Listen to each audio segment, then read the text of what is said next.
What's up, everybody? Welcome to my another edition of my CD collection. I know it's been a couple of months since I've done the last one, but I've been busy with a lot of stuff lately, so here it is.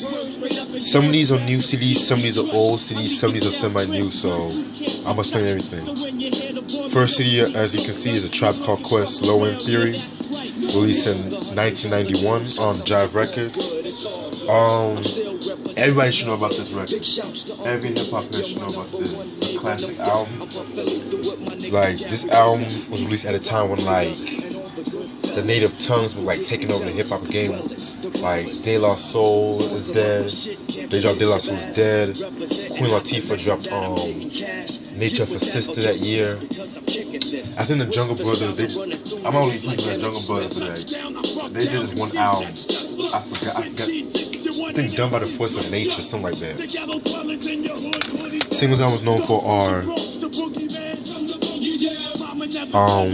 Check the Rhyme, Jazz We've Got, and Scenario featuring leaders of the new school. The song, hold on, let me give you some trivia. See, the song Show Business, I think the original version of the song was called Georgie Porgy, but I think that song got left off the album because of the fact that it was giving some homophobic slurs. And another song I wish was a single off this album was the song Verses from the Abstract. That should have been a single though. That's one of my favorite Q-Tip solo joints. The thing I love about this album, it has that jazz lounge kind of feel to it. And even the album cover itself is very ahead of its time. I like that abstract kind of cover they did. Very influential album. If you're a hip hop head and you don't own this album, I don't know what to tell you. A Tribe Called Quest, Low End Theory, 1991. Then we have the infamous Jay-Z album, The Blueprint, released in 2001 on Rockefeller under Def Jam. Everyone knows about this album. I already reviewed his Volume 2 Hard Knock Life. And what else was it? This is actually released on 9/11. Yep, this actually was 9/11. Singles I was known for are Girls, Girls, Girls, Izzo, H to the Izzo. I believe You Don't Know was a single. I could be wrong. What else? Song Cry and Takeover, which was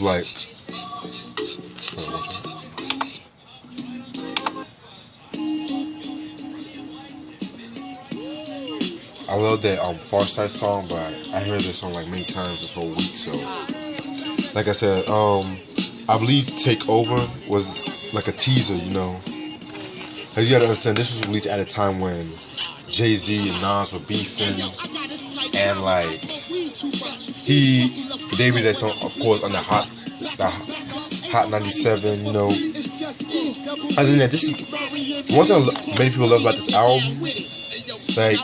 Beginning with the Dynasty Rock, it went for that more soulful production, that more soulful approach to his music. He was getting with producers Just Blaze and things of that nature.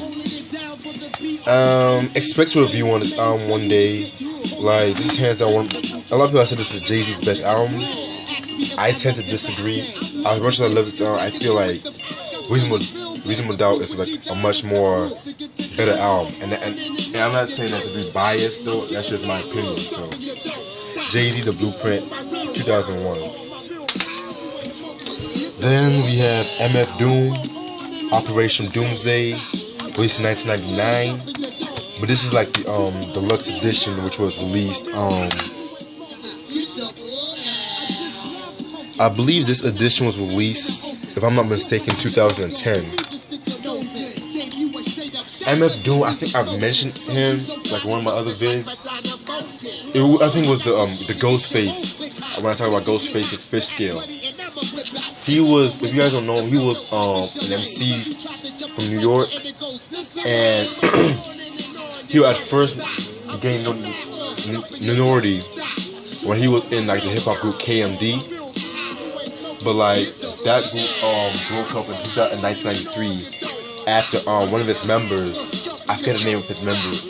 One of the members actually got killed, and I think it was a car accident. And so the album Black Bastards was shelved for like a long time, but like many people had bootleg copies around that time. And MF Doom, MF Doom was like getting noticed for the album. So between like 97, 99 was like he came back. I think he came back rapping like in 97, and like that's when in 1999 he dropped this album. So what else about this single? I don't think this album has any singles, if I'm not mistaken. This was like kind of like a very underground album. Like, but some of the songs here, like, some of the songs, like, I love the songs like Doomsday, Rhymes and Dimes, Hey. That song, Hey, oh my god. That song has gotta be, like, one of the most creative hip-hop songs, like, production-wise and lyrical-wise. Expect a review on this album, too, so... And what's interesting about this copy about this album, it's a double disc edition, and so the second disc has like demos and 12-inch versions of the songs. So, oh, and another thing too, like, what is it about this album? Yeah, I think that's it. Like, this is the original. Everyone knows the original artwork has like MF Doom in the mask space, but like I think if I'm not mistaken, the original album cover artist was about to sue MF Doom. I don't know the whole story. When I do a review on this album, I'm definitely gonna get the whole story. But MF Doom, Operation Doomsday, 1999 on what's the record label?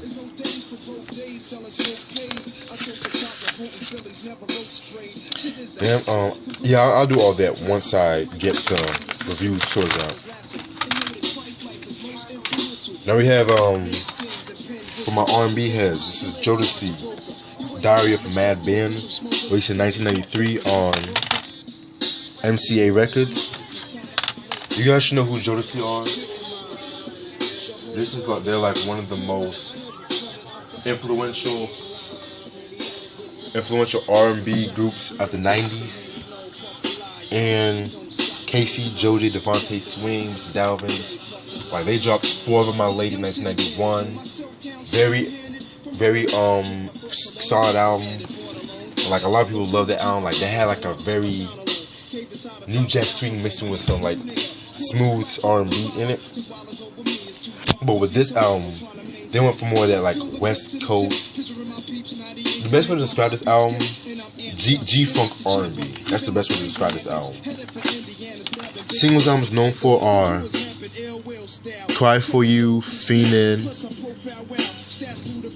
Yeah, I think Cry For You and Fiendin' are the only singles. Oh, and What About Us too, yeah. Like, this album is it's a sick ass album.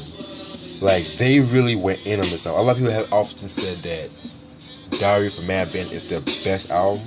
I have to agree with that too. Like, this is the type of album you have to have when you try to chill with your girl and stuff like that. So, one of the best albums of the 90s, R&B albums of the 90s. I might even do a review on this album too. Like, all these albums I'm talking about, I might do a review on. So, I have to hear the last album, The Show, The After Party, the Hotel. I have heard like mixed reviews on that album. So Jodeci Diary for Mad Ben 1993. Then we got my boy Maxwell with Maxwell's Urban Hang Suite, released in 1996 on Sony Music Entertainment. His first studio album. You guys should know who Maxwell is. He's like a singer, neo soul, one of the like pioneers of neo soul, if you ask me. This album was Another dope album. I love this album. This album was like released at a time when like R&B was kind of like steering away from that New Jack Swing, but like most R&B at the time had like a hip hop kind of feel to it. Then came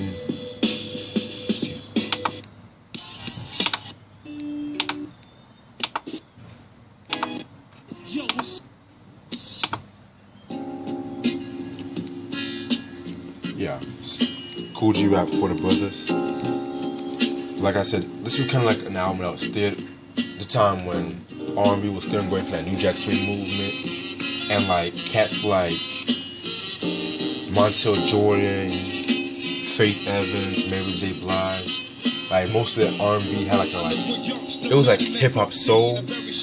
Then in came Maxwell, which is like neo soul kind of like thing. He had like, if you listen to this album, it's gonna like take you back to like the 70s, that sort of style, like that sort of style of R&B.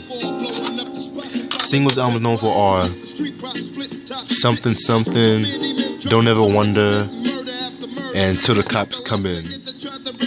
Like I played this album recently, and I did not even skip a track on this album. Like that's how dope this album is, you know. And like of course Maxwell had that like afro. Like that was like a very influential look back in like the mid to late 90s all the way up to like 2002, 2003. I mean it's still popular today, but at that time, like most people I saw at that time, they were rocking that like neo soul kind of like earthy afro. Very dope album, classic album. Pick this up.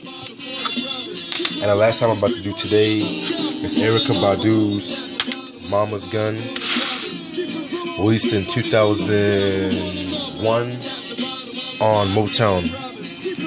Erykah Badu. Yes, I already reviewed the Baduism album. And another thing too, she was also another influential figure in the neo soul movement. And the Baduism that was dropped in 1997. That same year, she dropped her first live album. And I think she took some time off between like 98 to 2000, and 2001 she dropped this album. Very classic album, in my opinion. A lot of people often say that this album is better than Baduism.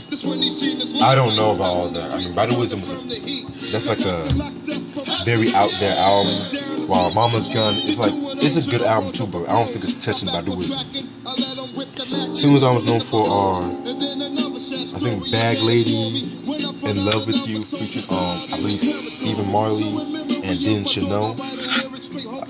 This is another album I fucking love. Like Erykah Badu never disappoints me when it comes to albums. Like, and like this like has like more of like a smoother approach than Baduism, and like Baduism had like more of like a stripped down kind of jazzy side to it. This is in my opinion more melodic. Very influential album. Pick this album up. And that's all the time I have. Stay tuned for more stuff, more CD collections, reviews. Peace.